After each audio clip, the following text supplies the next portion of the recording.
আমি টুটু সাধু, আমার চ্যানেলের নাম ক্যামেলিয়া। আজকে যে মেন্টালিটিটা বলছি গল্পটা, এই মেন্টালিটির গল্পটা এটা 6 নাম্বার।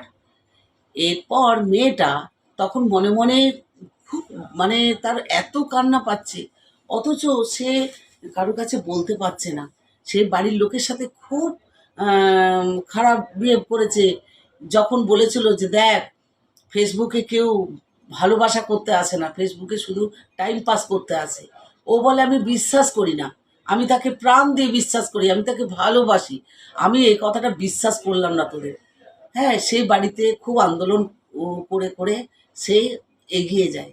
আজ তাও যখন এই কথার মুখোমুখি হয়েছে, তখন এই মেয়েটা মনে মনে তখন করে বলছি, হে ভগবান, তুমি, আমি তো কোনোদিন জীবনের এই পথেই পা দিইনি, আমি তো জীবনে কোনো দিন এই পথে পা দিইনি, তবে আজ কেন আমাকে এই জিনিসটা আমার সাথে হলো? আমার সঙ্গে এই জিনিসটা তো নাই হতে পারতো। আমার সঙ্গে এই জিনিসটা না হলে কি হতো? আমি তো এই ধরনের কারোর তো কোনো ক্ষতি করিনি, আমি কারোর কোনো ক্ষতি করিনি, তবে আমার কেন এই জিনিসটা হলো? ভগবান, তুমি আমার সাথে কেন এটা করলে? আমি তো তোমাকে বিশ্বাস করি, আমি তোমাকে সবচাইতে বিশ্বাস করি। আমি যা কোনোদিন মা বাবাকে বিশ্বাস করি, কিন্তু তোমাকে বিশ্বাস করি, তোমার উপরে আস্থা রাখি। কিন্তু তুমি আমার সাথে এরকম করলে, এটা তো আমার সঙ্গে না হওয়াতেও পারতে। বলে মেয়েটা আস্তে আস্তে নিজেকে গুটিয়ে নিল।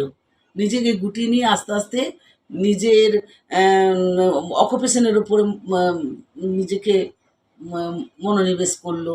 নিজে সে চ্যানেলের মধ্যে তার নিজেকে মনোনিবেশ করলো। সে যাদের স্টুডেন্টদের, যাদের টিচিং দেয়, তাদের মধ্যে মনোনিবেশ করলো। সে গল্প লিখে তার মধ্যে মনোনিবেশ করলো। আর 5টা কাজের মধ্যে সে নিজেকে গুটিয়ে নিল নিজেকে। আর কারোকে কিছু বলল না। বলে, ভগবান, আমি তো কোনোদিন কারো ক্ষতি করিনি। তুমি তো জানো, তুমি তো বলো ভগবান সততার সাথ দেন। তাহলে আমি আজকে কোনো কিচ্ছু না করাতেও আজকে আমাকে এই শাস্তি দিলে। ঠিক আছে, আমি তোমাকে আর কিছু বলবো না, তোমার যেটা মনে হয় তুমি তাই করো।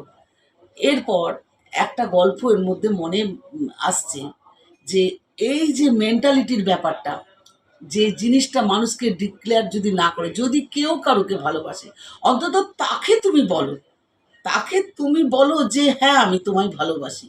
হ্যাঁ, কিন্তু ফানি করে যদি তাকে কোনোদিন না বলো, তাহলে হয়তো কোনোদিন হারিয়ে যেতে পারে। কোনোদিন তাকে সে হারিয়ে যেতে পারে জীবন থেকে। তাকে কখনো লুকিয়ে রেখো না, তাকে সবসময় বলবে।